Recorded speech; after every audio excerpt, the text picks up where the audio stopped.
Welcome to Divcasts from University of Chicago Divinity School. For more of our podcasts and information about our terms of use, please see our website, divinity.uchicago.edu/podcasts.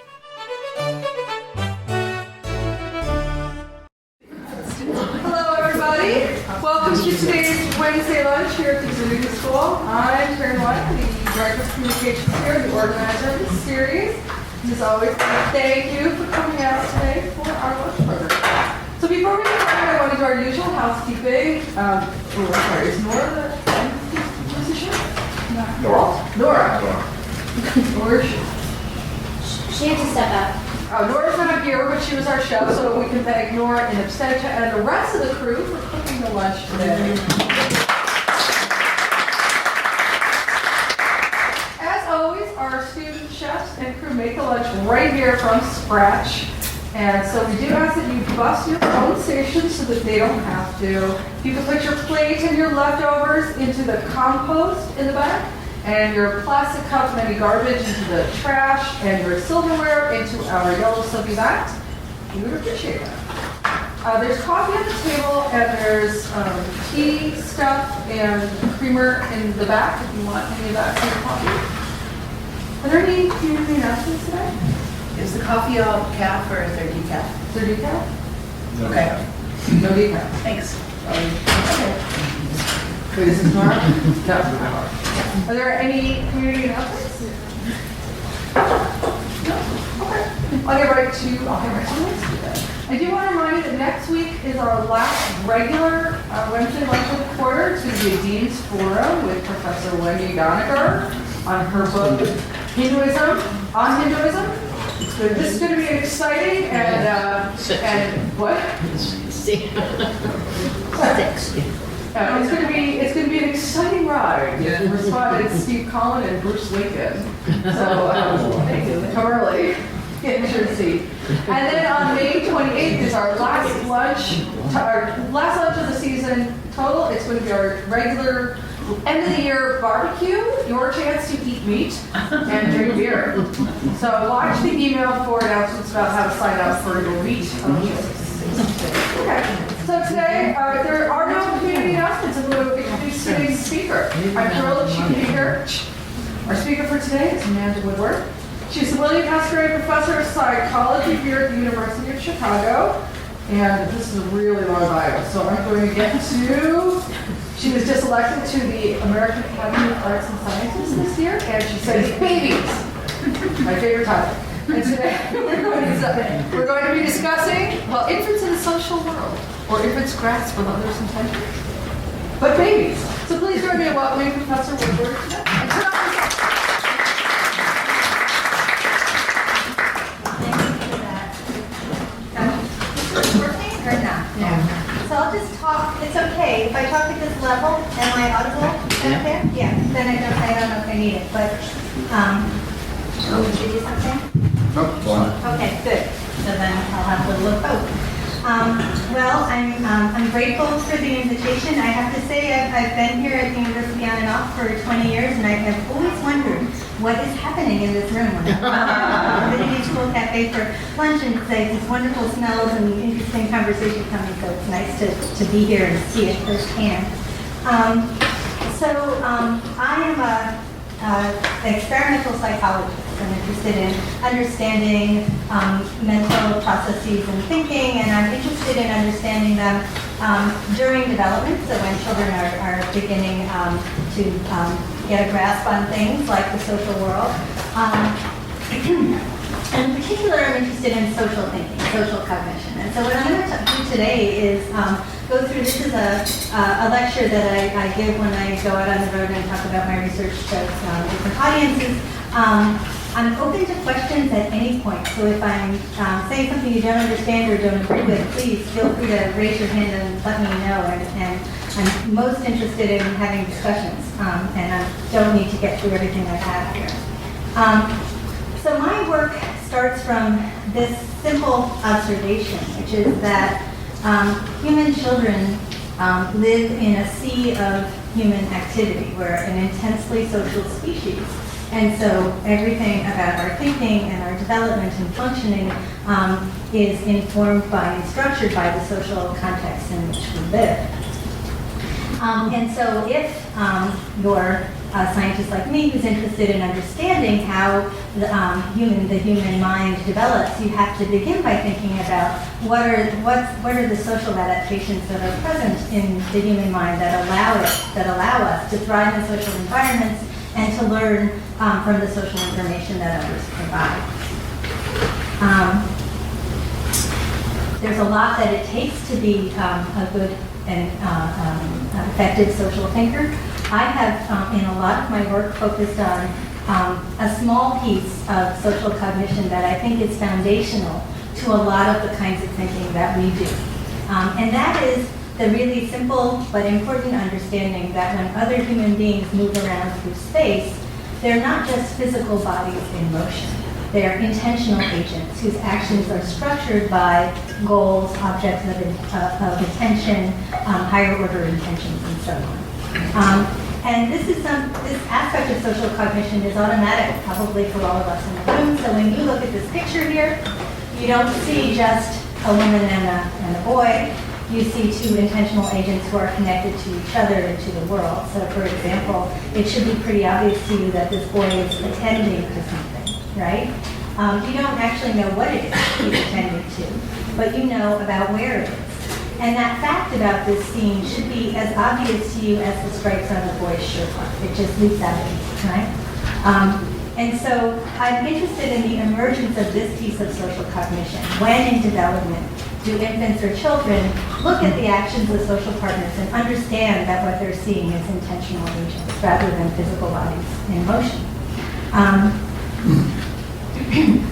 So this ability, the ability to see a movement, not just as a movement, but a movement that's structured by a goal, is a building block of social cognition in at least a couple of senses. It's a building block in the sense of when you're in the moment observing and interacting with social partners, it's your first level analysis that you need to do of others' actions in order to do anything more complicated in your thinking. So it's the first step in online action analysis. And also on the time scale of development, over the timeline of infancy and childhood, this insight about the other's actions as being intentional is a first step in the development of higher order understandings, things that are in what's called theory of mind, or having a rich understanding of other people's mental lives. This is an early step in that developmental progression. Okay. At this point, I have to point out to you that although it seems obvious to us to make sense of others as intentional agents, we could very well perceive other people in other terms. And so this is a passage from Alison Gopnik and myself and Pat Poole describing a very mundane social scene, one much like what I'm looking at right now, people sitting around a dinner table. They write, take the people around the table. We seem to see husbands and wives and friends and little brothers. But what we really see are bags of skin stuffed into pieces of cloth and regular chairs. There are small, restless black spots that move at the top of the bags of skin and a hole underneath that irregularly makes noises. And the bags move in unpredictable ways, and sometimes when they touch us, it's horrifying, right? And so when I began, sort of a starting question is there ever a point in the human lifespan where children look out at the world and see bags of skin? And what I want to convince you of today is no, that from very early in development, from early in infancy, infants perceive others as intentional agents. Okay. I just want to, one reason why it matters that babies perceive others as intentional agents is that ability turns out to be sort of like a gatekeeper for much of the important learning that happens in the first few years of development. So in order to learn language, for example, children need to understand others' communicative intentions. When babies are learning, for example, what words mean, they're not just linking up sounds they hear with things they're looking at. Instead, we know from lots of wonderful, careful research that they're looking at the person who's using the word and examining her behavior in the context to try to make inferences about what she's intending to tell them. And they use that analysis of her intentions to make sense of what she must be meaning with this word. You see a similar kind of reasoning happening when children are making sense of messages about what's safe or what's valued, what's nice, what's not nice from parents. Sometimes this is called social referencing. There's a novel person or a novel object in the world, and a baby, 18-month-old baby, will look to parent, for example, for information. The parent will emit some kind of emotional signal. Yes, this is fine and safe. No, this is not okay. And then we see that children learn and reason about those signals, and they engage in just the same kind of reasoning. They think, why is she, what's she intending to communicate back here? And they use that analysis to inform their learning from others' emotional signals. We see just the same kind of filtering happening when children are imitating. So those of you who have kids, or have been around kids lately, will know that between 1 and 2 years of age, children are very active mimics that copy other people's actions a lot. A lot of important social learning happens in sort of copying what other people do. But children never blindly reproduce the movements they see. Instead, they seem, again, to figure out what people are trying to achieve. And they use that analysis of the person's probable intentions to inform their imitative behavior. Okay. I want to show you, this is not from my research, this is from Felix Vardakin, who's now at Harvard, and Mike Tomasello, who's at the Max Planck Institute in Leipzig. And they were interested in young children's spontaneous desire to help other people. And this video is just an excerpt from some research that they did, and I think it's a nice illustration of how young children seem to be obvious to others' intentions. There's sound, but you don't actually need to hear it to make sense of what's going on here. This is Felix. Felix is having a hard time putting his books away. He's sort of inept. And this baby watches. This baby's about 14 months old, maybe a little old.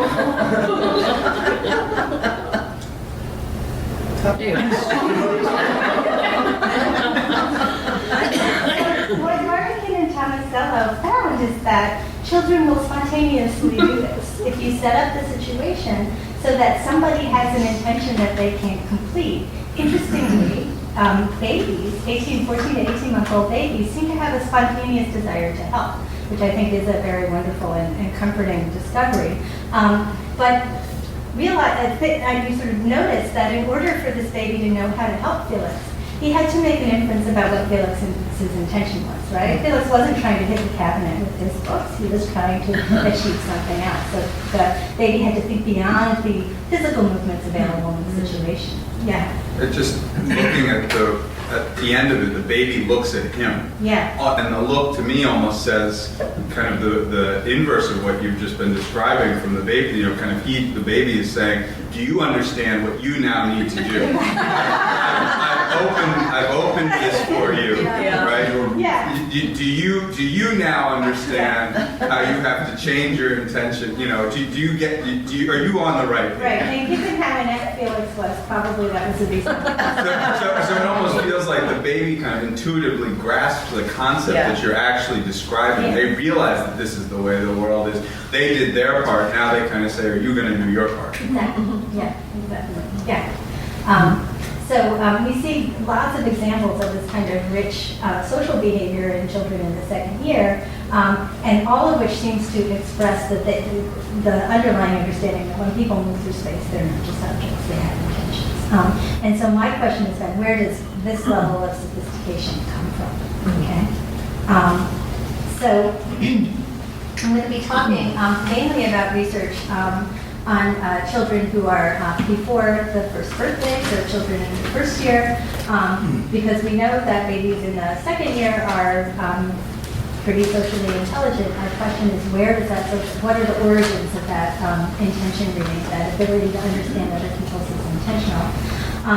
And so I'm going to talk about, the approach I've used to answer this question is to do experiments. And so I'm going to tell you about some of the experiments I've done, where the goal is to use behaviors that we can measure in the lab and infants as evidence about what they're understanding about other people's intentions. And I'm going to talk about our ability to identify this earliest onset of baby's ability to see other people's actions as intentional. And then I'm going to ask a harder question, which is if we know that babies have this ability, where does it come from? what kind of developmental mechanisms are giving rise to this foundational social cognition. And I'm going to talk about early experience and two kinds of experiences. One is the baby's own experience guiding their own actions in clinical ways, so their own experience as intentional agents. And the second is the baby's experience engaging and interacting with other intentional agents. Okay, so when you look at this picture, you don't see just a woman with her arm outstretched, you see a woman who's reaching for something, right?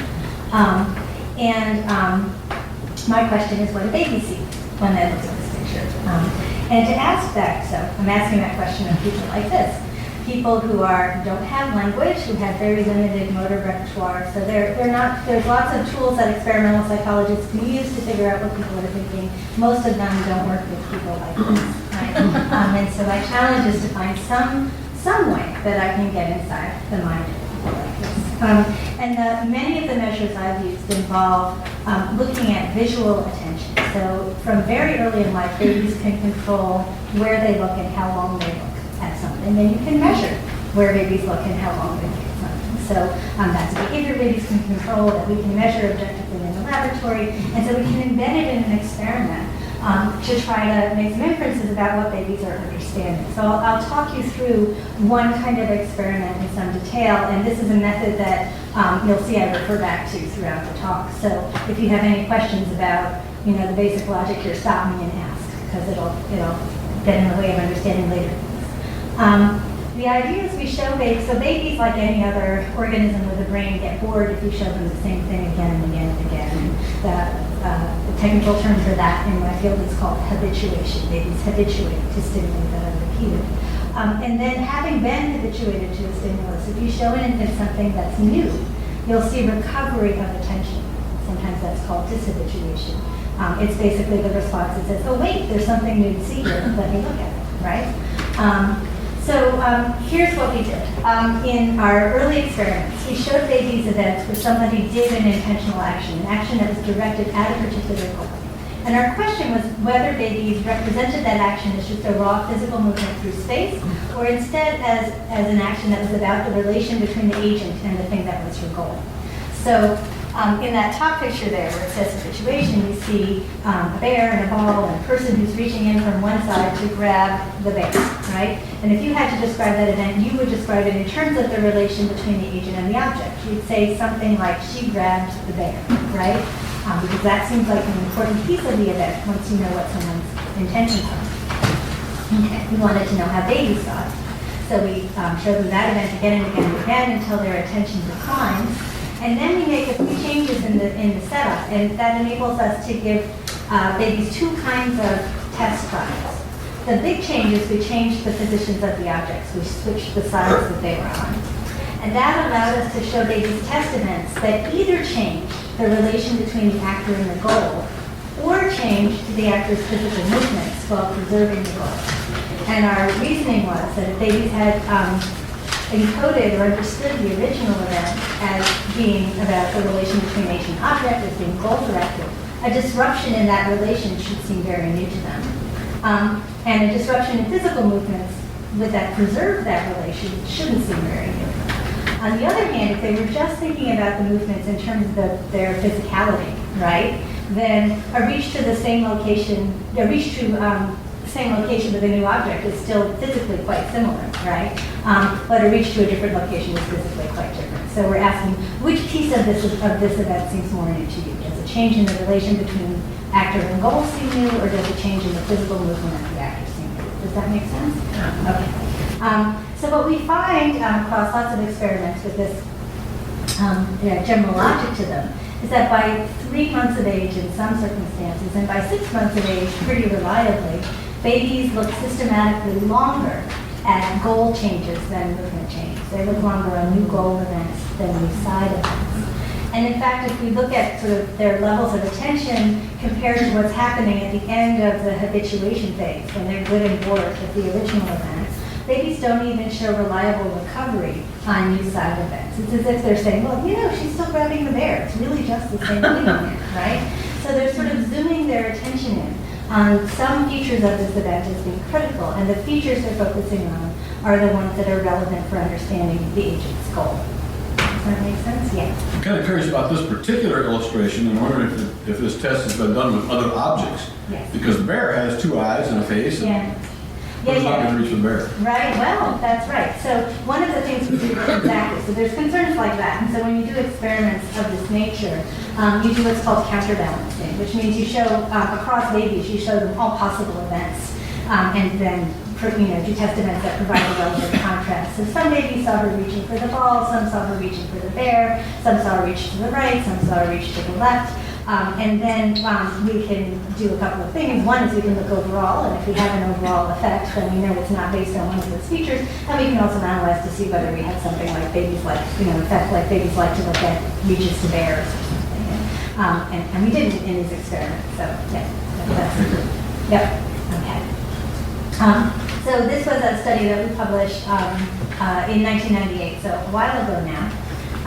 And since then, our group and a number of other research groups have basically implicated this effect with variations in the objects used or the particular physical features of the event. So we know it holds up across those variations. It's important to know that also across a number of experiments, we find that babies' response to goal change events only happens when they see a goal-directed action. That matters, right? So it might be that babies would show the same response if anytime any object moved toward another object. Mm-hmm. And in that case, it wouldn't seem very much like understanding anything goal-directed. It could be something else. So across experiments, we set up control or comparison conditions. For example, in an early one, we had the same two objects, but then we had a poster tube with a sponge that we glued on top that was sort of roughly the same size as the actor's arm and had a little deformable thing on the end that made contact with the object. And the timing and movement in the events was just the same as the reaching events. And we did a bunch of after-the-fact analysis of videotapes of the babies to make sure that they were attending in the same ways to the reaching events and the poster tube events. But nevertheless, we get a very different pattern of response on test trials for poster tube events. In fact, what babies do for those is they tend to notice both changes. There's a change in what it's touching and there's a change in how it's moving. And both those things are kind of new and interesting. And what seems not to be happening is babies zooming in on this relation between agent and object as being the critical feature. And so that happens for poster tubes. It happens for mechanical claws that come in and, these little plastic toy claws. And it's even the case that when babies see human bodies do things that look weird or unintentional, that you don't get this response. So it's not even anytime you see a hand touch something. It's when you see a hand that's looking apparently intentional that matters. So in an event where the hand just drops onto the toy like this and makes contact with it, looks not so intentional to us, looks not so intentional to babies. We don't get the effect very easily. So we see that this response, this sort of selective attention to the goal structure of actions, is particular to events where a baby can identify the moving entity as an agent, as an intentional agent, and the agent is doing something sensible, well formed. So that allows us to, if it's two things. One is it allows us to eliminate a lot of alternative explanations for the findings in the main conditions. And it also tells us that babies in some way have tuned into the aspects of actions and situations that tell them something goal-directed is happening. So across labs and over the years, people have extended this basic logic to ask, well, what kinds of goal-directedness or intentionality are babies sensitive to? So we've done grasping events by 6 months. Quite robustly, I told you babies respond to the goal structure. 3 months under some circumstances. If you show babies similar events but involve actions at a distance, like looking at something or pointing to it, you see a similar response emerge a bit later, by about 8 to 12 months of age. You can show babies more complicated events that involve actions on one object that are actually directed at using that object as a tool to get something else, where you've got to infer some kind of higher order plan, and you see babies tuning in the right way to those events by about 12 months. You can also show babies on socially shared goals, when one person is helping another person to attain something, kind of like in Felix Barnican's study. And interestingly, by about 13 months or so, babies seem to understand those kinds of socially shared goals. Okay. I'm going to skip this for the moment. Okay. So maybe I'll just tell you really quickly. I just want to talk about this. This is an example of a finding that tells us babies can understand somewhat abstract kinds of goals. So here's a picture of a woman who's grabbing a cloth, and on the cloth there is a toy. She pulls the cloth in order to get the toy. When we see that, we know that the very first action when she grabs the cloth, that wasn't so much about getting the cloth. It was really in service of getting the toy that's on top. And so that gives us what we call a higher order goal representation. To understand this, we know that the ultimate goal is getting the toy, and that there's a sub-step that's grabbing the cloth that enables the getting of the toy. We used our habituation logic to ask what infants understand about actions like this. So they see the completed, pull the blue cloth, get the red toy event during habituation, then a test, the cloths stay where they are on the table, but the toys move. And the person just performs the first step in the sequence. She just grabs the cloth. So she either grabs that same old blue cloth, but now it supports a new toy. Or she grabs the other cloth, the yellow cloth, but it's supporting the toy she got before.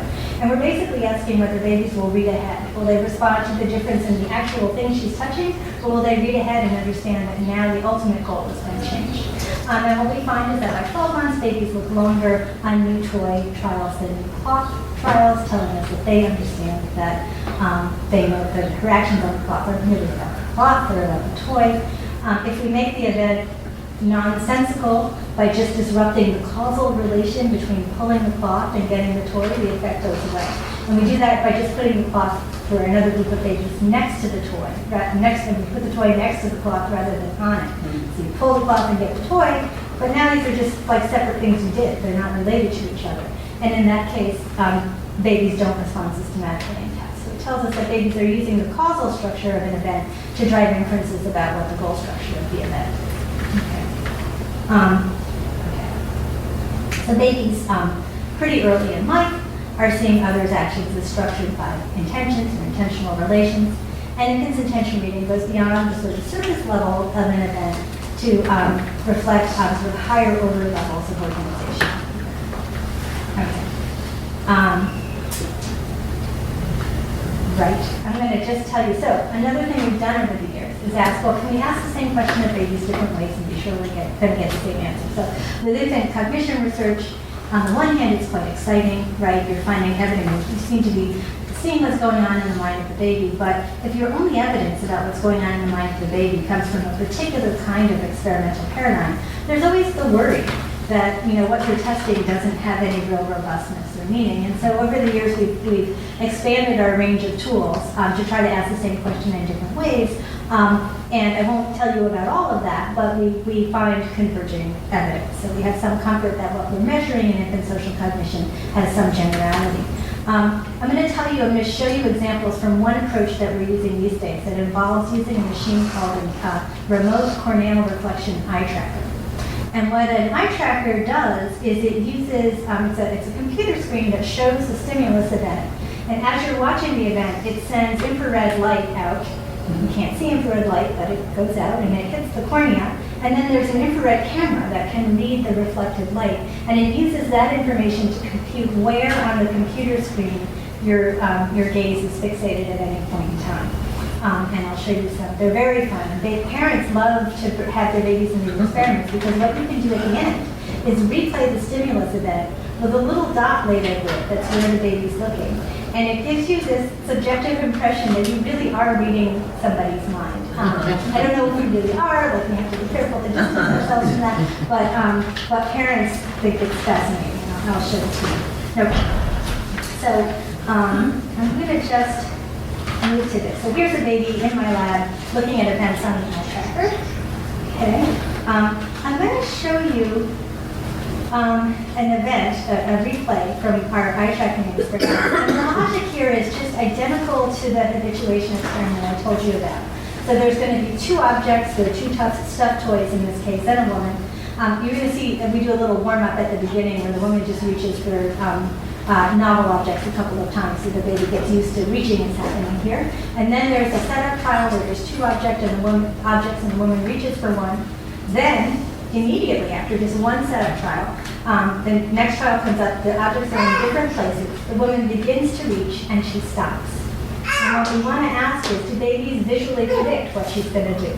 And so what we look for is, do they look at her hand, and having looked at her hand, what do they do next, right? They could say, I have no idea what she's going to do, and they keep looking at her hand. Or they could generate a prediction that she's going to reach for one object or the other. And our prediction is that if they think her actions are goal-directed, in the absence of any other information, when she starts to reach again, she should reach for that same object, which is now in a different place, right? On the other hand, if they're thinking in a lower level way about her movements, they might look back to the same location she reached to before, right? So I'm going to show you what happens. This is an example. So overlaid on this event is the gaze trace from a baby, a 15-month-old infant who participated in an experiment. And you'll see there's a red dot. Whenever the infant looks at something, you'll see the red dot. As if gaze stays in a location for some period of time, the dot begins to grow, just so as an indicator of it's still in that place. First, we just get the baby looking at the screen. There's the dot. Okay, so these are just some setup events. You can see the red dot is following the woman's actions, right? So the baby's watching what she's doing. Then they look at her and they look at the toy, following her actions. Okay. And now, here's the first setup trial. So 2 objects, a giraffe and a bear. She reaches and grabs for the bear. And now, here's the test trial. The toys are in different places. She raises her hand, and the baby makes a prediction. So, on that trial, the infant predicted that she was going to reach for the same object, right? This is just a slide that tells you how we actually get data from these, which is to use the machine's output to calculate where babies look in a contingency kind of way. The first look to the toys following the look at the hand.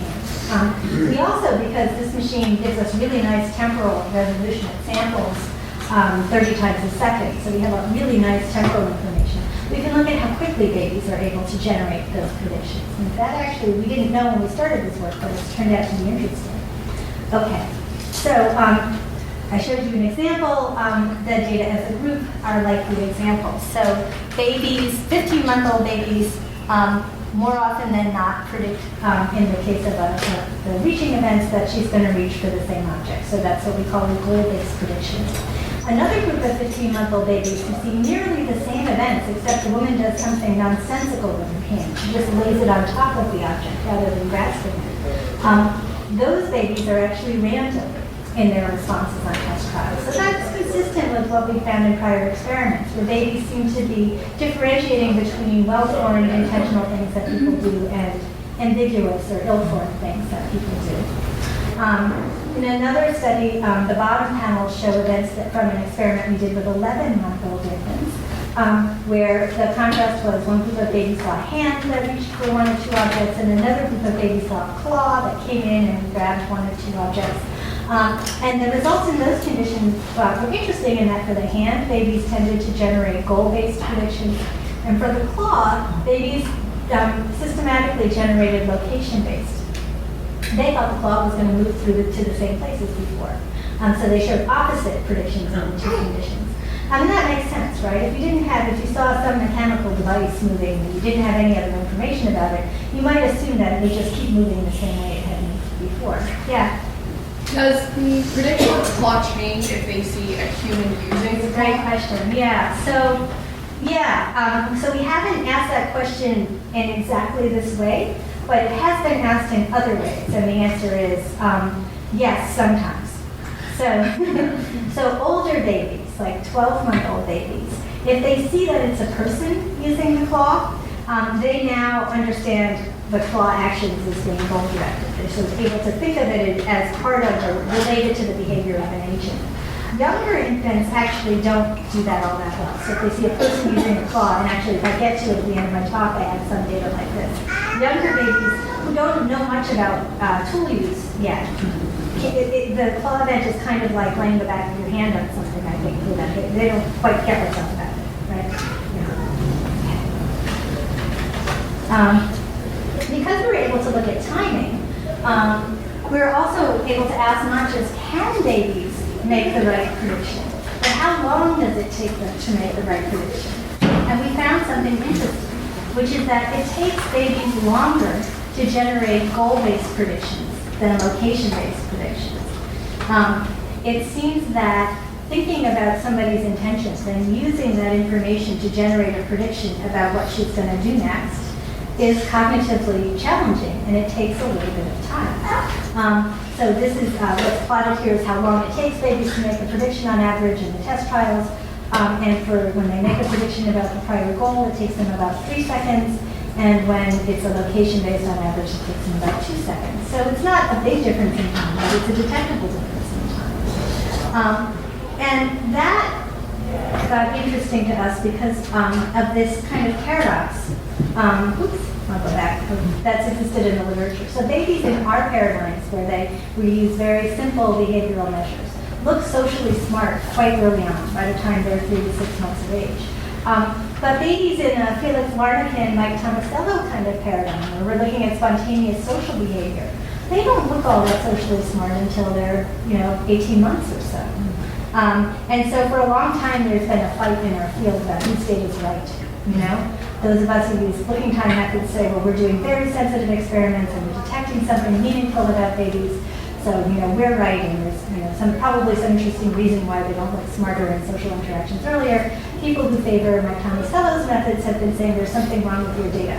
Breaking time people, right? There must be, something's not right about what you're doing. So that has been a kind of unproductive debate for a long time. But we realized that this observation about the time course of infants' reasoning might help us find a resolution to this debate. And it goes something like this. In a social interaction, you have to respond quickly to look confident, right? Social interactions carry with them time pressure.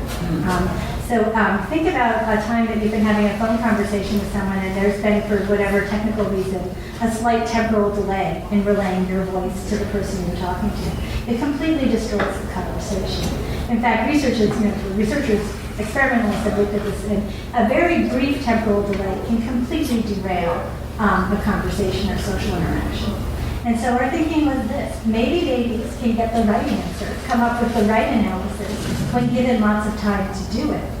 But in the pressure of the time pressure of a real social interaction, maybe young infants can't come up with the right answer fast enough, right? And so we tested this intuition by bringing in a group of babies at 20 months of age. And we measured 2 things about them. We measured their goal latency, so how long it takes them in this eye-tracking task to make a smart prediction. And then we put them in a social interactive task that was demanding. And we asked whether they looked confident in that social interaction. And then our question was whether those 2 things were related. So basically babies who are better at faster at coming up with the right answer, are they more socially competent? Does that make sense? Okay. So here's what the tasks look like. So babies are 20-month-old infants. They were tested in the eye-tracking paradigm I just told you about. And then they also participated in what's called a perspective-taking game with a live experimenter. So in a perspective-taking game, you have to respond to somebody's communicative request, but you have to take into account what their view of the world looks like in order to do it. This is a hard thing. It's a hard thing for any of us, actually. It's hard for babies, too. So here's the way it goes. In what's depicted here, there's a child, there's 2 apples and an experimenter. And you can see there's a screen there. And so because of the screen, the little boy can see both apples, but the experimenter can only see one of the apples, right? And what the experimenter does is she says, oh, I see an apple. Can you give me the apple? Right? So, to be appropriate, you should think about, well, she can only see one of these apples, so she must be referring to that apple. That should be the one that I do, right? There's another kind of trial we do where the 2 toys are actually different, so like an apple and a car, and the experimenter asks for the one she can see. And in that case, in order to respond appropriately, all children have to do is know the word apple or know the word car. They don't have to think hard about her perspective to get the right answer. But it's a nice comparison condition because they have to be paying attention, they have to care, all of the kind of demands of the experiment are the same, but they need to take perspective differs across the 2. And we predicted that babies who were faster on the eye-tracking test to get the right answer on the eye-tracking test would be better in the demanding perspective-taking trials. And that's what we found. So what's plotted here is in seconds how long on average it took the baby to generate a goal prediction. That's on the x-axis. And on the y-axis is how their proportion correct on the perspective taking interactive trials. And so infants who are faster are more socially competent, basically. And so this, just to come back to the debate that inspired this study, it's a piece of evidence that in fact can help us reconcile the differences in findings across the field, where it is indeed the case that babies become more socially competent looking in the second year, but that's probably not solely because they are coming to understand other people's actions in a fundamentally new way. It may have more to do with how quickly they can do that computation. Okay, so when do I end at 1:30? Is that the typical? What's on? Yeah, it's just one. Yeah? Yeah, okay. So, smart, you see evidence that they're analyzing other people's actions in terms of goals, and that we're also seeing developments in how fast they can do that. Okay, so now I'm going to get to where does this come from. So some people who look at infant data might say, well, if you can find evidence that babies do something kind of complex in their thinking, that should be evidence that whatever it is innate, that you don't need a story about how it's developed, that it's just there from the beginning. And that's often a conclusion, actually, that some of my colleagues in the field draw, but I have always objected to that. Everything that emerges about and biological structure, psychological structure has a developmental history. And it's important for us, an interesting and important question to know what are the factors that drive these developments. And that's a lot of our research is focused on that. In fact, there's evidence even from our own data that it's not just there from the beginning in that things change. Babies understand some things about others' actions early in life, 5 to 6 months, but other aspects of others' actions they don't understand until several months later, suggesting that in fact there are some mechanisms of change that we can unpack. When people think about the origins of important what's called species-typical abilities, species-typical abilities are ones that are there in all typical members of the species and that are important for survival. So in human beings, that would include reading others' intentions, having language, some things that are there universally for humans and are critical, and because they're there universally and critical for survival, probably in some sense are adaptive. Evolution has supported the development of these things in some way. Across species, if you look at species-typical abilities, very often the development of them it's not just that these things are innate, but rather there are experiences that are reliably present in the organism's environment early on that support the emergence and development of these species-typical abilities. So you see that for human language, you see that for the development of bird song in many species, for social imprinting in many species. These are all important species-typical abilities that are driven to some extent by aspects of experience that are there early in life and reliably present. And so we thought about 2 reliably present kinds of experience. And one is the experience that is provided by babies' own actions. So babies act on the world. And there could be information in those actions that might help them understand other people's actions. And another source of information could come from interacting with social partners, right? A baby who doesn't interact with social partners doesn't survive. So that's a reliably present piece of the environment for babies. Okay. I'm not going to talk about that. That's too technical. So I want to start by talking about babies' own actions. And I want to point out to you that babies' own actions from very early, from as early as we can study them, are goal-directed. They're driven by some mentally represented plan. This was an insight that the field my field came to over the course of many decades of studying the origins of motor behavior. And here I've just put up some pictures from investigations over the years that have told us this. The one in the upper corner there, that's a man named Klaus von Hofsten. This is a study that was done in the 80s. And Klaus was interested in babies' reaching behavior. And he sat babies in little high chairs, and he had objects that translated, the object would translate in front of the baby like this. And he looked at how babies reached for the object. Babies weren't all that good at grasping it. But what he found is that they aimed their arm movements not at where the object was when they started to reach, but at where it's going to be when their hand gets to it. right? So that tells us that these are like 3-4-month-old babies are already engaging in prospective action control. They're thinking ahead about what the eventual outcome is that they're aiming for, right? They're not driven by the stimulus in the moment. You see the same thing when babies reach for objects of different shapes or sizes. So the next panel over shows a baby who's reaching for a large cylinder versus a small pin. And what you can see is that infants, like adults, pre-shape their hands prior to contacting the thing they're reaching for. So if you're reaching for something little, your hand starts to narrow in well before you get to the object. If you're reaching for something big, your hand anticipates the size of the thing you're reaching for. Again, actions are sort of shaped with respect to some anticipated outcome. They're not just responses to stimulus in the moment, okay? I won't talk about the ball in the bucket one, I'll talk about the final one there, which is a baby pulling a cloth to get a toy. I've already told you about this kind of action. So around the end of the first year, babies become to be able to use an intermediary or a tool as a means to getting something that they want downstream. So here's a baby that it really wants that green frog, can't reach the green frog, but the green frog is on a cloth, and he can reach the end of the cloth.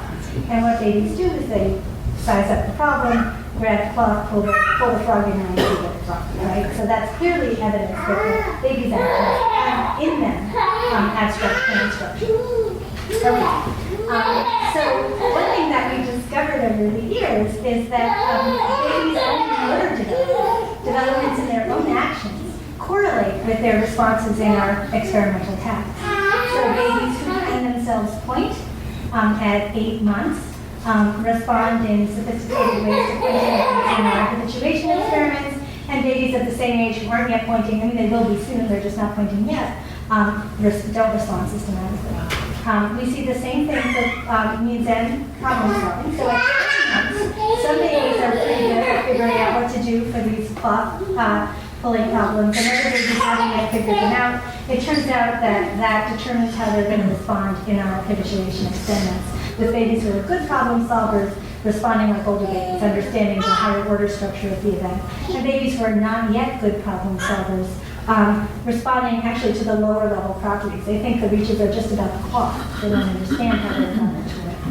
Okay. So these are correlational evidence. It's nice, but stronger evidence for a causal relation would come from manipulating the baby's actions and seeing whether those manipulations change their action understanding. And so we've done a lot of experiments like that too, where we bring babies in the lab who aren't yet good at a particular kind of motor response, and we give them some training that enables them to be good, and then we see what that's done to their social perception. I'm going to talk about, well, one of the places we did this is with 3-month-old babies. 3-month-old babies are not good at reaching for things. They like objects. They'd love to have their hands on them, but they're just not good at figuring out how to get that to happen. So you show them an object that they like, and you get a lot of arm movements, but not nice, smooth reaches for the object. They work very hard at this, and by the time they're 6 months, most babies can launch very smooth and skilled reaches to objects. So they're on the beginning of this developmental trajectory. They're working on this problem, but they haven't solved it yet. We figured out we could help them by putting Velcro on their hands and holding them up in front of toys that had the other side of Velcro on them. And now these flaily excited arm movements actually function to pick up the object. What my collaborator is a woman named Amy Needham. She's the one who developed these movements. And what she noticed is that at first babies' contact with the object is kind of accidental. They pick it up by accident. But very quickly they realize what they're doing. And it's very exciting to them. I mean, it's true. Babies in these stages, their bodies get tight, their eyes get big. It's like, God, I can do this. I can get this. And so you begin to see structure in this, where they'll look at an object and then launch contact at it, right? And so we're interested in whether that motor experience would change how babies perceived other people's reaching actions. So we brought in one group of 3-month-old babies and had this active training experience. Another group of 3-month-old babies got to watch somebody else use the mittens, so they had some familiarity with them, but they didn't get to use them themselves. And then we tested them in that habituation paradigm that I told you about at the very start of the task, of the talk, where we're looking to see if babies look longer goal changes versus movement changes. And what we have found is that active training, babies using the mittens themselves, leads to systematic responding to that task. These babies focus in on the goal structure of other people's reaches. But observational training, just watching someone use the mittens, leads to unsystematic responding, right? Which is what we get as a group of 3-month-olds with no training whatsoever. So it seems like, in fact, changes in motor experience are driving insights about structure and other people's actions. I want to show you a couple movies. It's time for a movie, I think. Here babies are in another one of our studies, and they're getting trained in cloth filling. So 8-month-old babies as a group are not all that good at knowing what to do when presented with a cloth filling problem, but they can learn given a little bit of training. So we trained one group of babies to pull cloths to get toys. Another group of babies just saw somebody else do a whole bunch of cloth filling, and then we tested them in that habituation test that's about their understanding of cloth filling actions. And I'm going to show you, this is a baby who was one of our better learners, in that she wasn't sure what to do initially, but she caught on quite quickly. So here's the first time she's seen a problem with the cloth.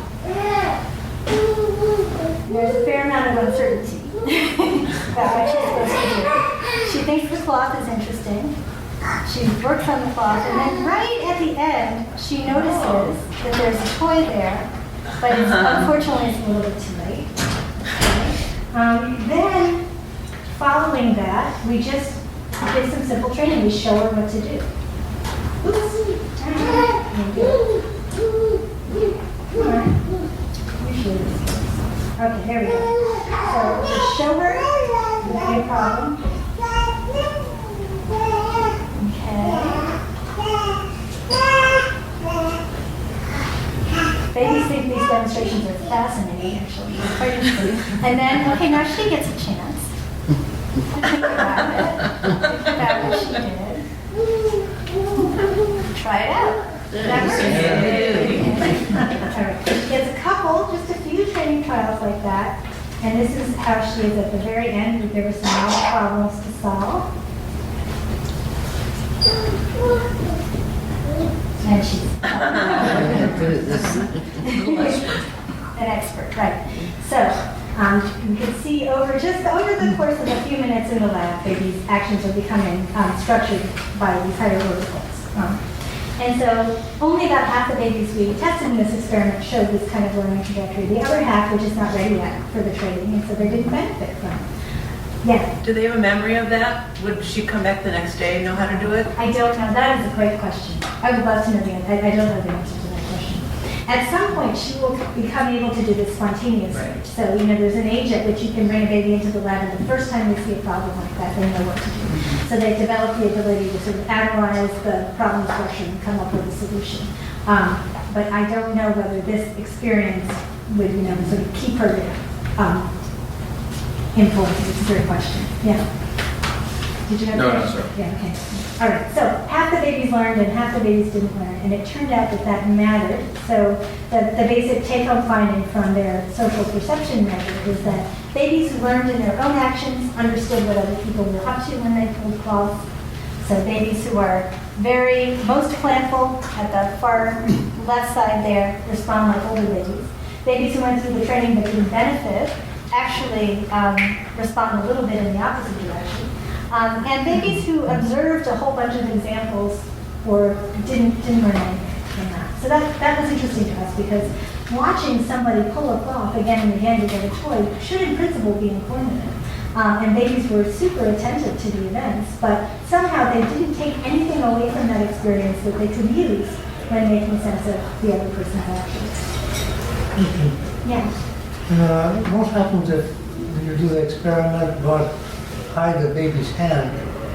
Oh, that's great. So that they can't observe their So own that they action. have to know internally where the hand is rather than seeing. That's great. I want to think about whether anybody's done that. I don't know of anybody who's done it. That's a really interesting question. So, proprioceptively, they'll know. They'll have the experience of whether visual access is necessary is a really great question, and I don't know the answer to it. Yeah. And you might think that visual access would be particularly important in seeing the correspondence between your own actions and somebody else's actions, because it's that visual similarity that you can detect, right? Yeah, that's an experiment we should do. I don't know the answer. Yeah. In the scene where you showed toddler opening the cabinet, I presume the individual thanked the child. No.